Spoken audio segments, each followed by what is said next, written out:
Our pig Lester always predicted the best supporting actor Oscar winner every year since Don't push it, Nils Rose. Fielander attempted to harass me repeatedly. What do you mean he attempted to?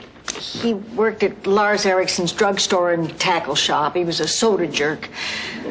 Now that I think about it, he was the town jerk. Every Saturday afternoon, I'd go in and have a sundae. Well, Nils would arrange the ice cream scoops in an obscene way.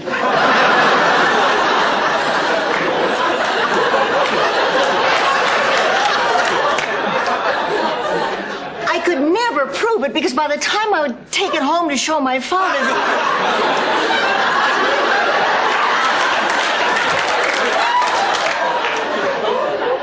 the evidence had melted. We all think of our fathers that way. We remember them as strong and handsome and wise.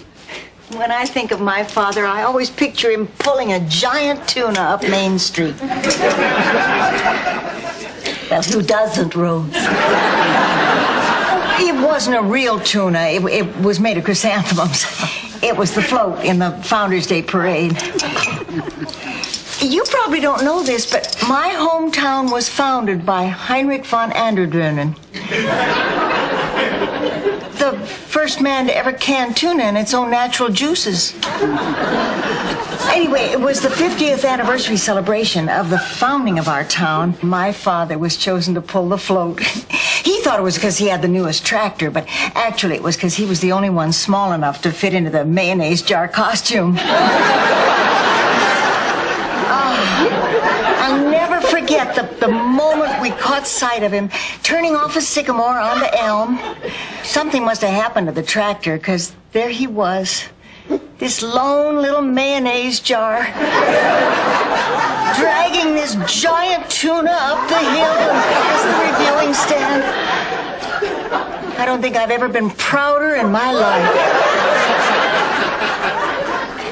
That's very touching, Rose. It shouldn't be, but it is. Rosen Island. Rose, my entire cast has been quarantined. We're in a real bind. How would you like to play Henny Penny? Well, I have enjoyed playing a hen in the past. Fill us in. Parade, honeymoon, or religious ceremony? Theater. The St. Olaf Masquer's production of Hamlet. I don't right off recall a hen in Hamlet. Well, we set the play in a barnyard. Luckily, the symphony was out of town at the time. All right, I've had it. Thanks to all this constant bickering, I have a splitting headache. Oh, girls, let's face facts. The three of us just can't agree on anything. I mean, it is obvious we were not meant to live together. I hate to agree with you, but I think you're right. I think so, too. In fact, I know so. This is exactly what happened during the Great Herring War.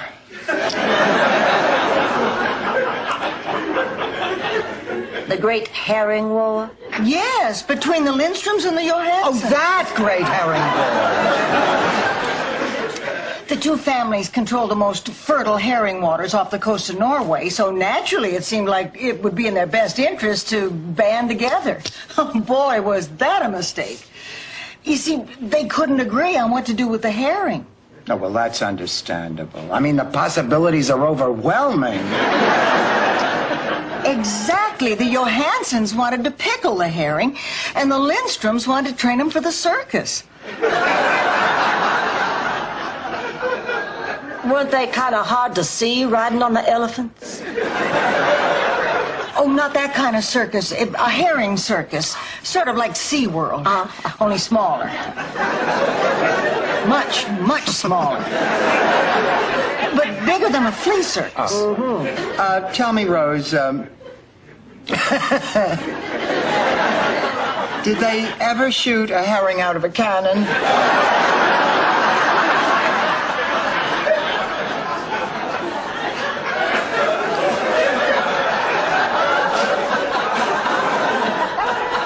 Once.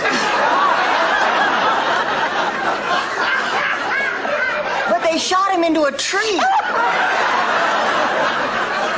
After that, no other herring would do it. You're making this up. I am not. My grandfather father told me that story. Of course, he also used to call me by my sister's name. And sometimes he'd wear his underwear on the outside of his pants. I guess he wasn't a very reliable source.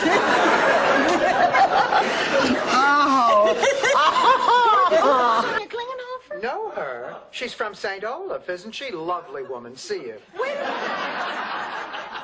Sonia's not a woman. I know. She's a cow. A pig.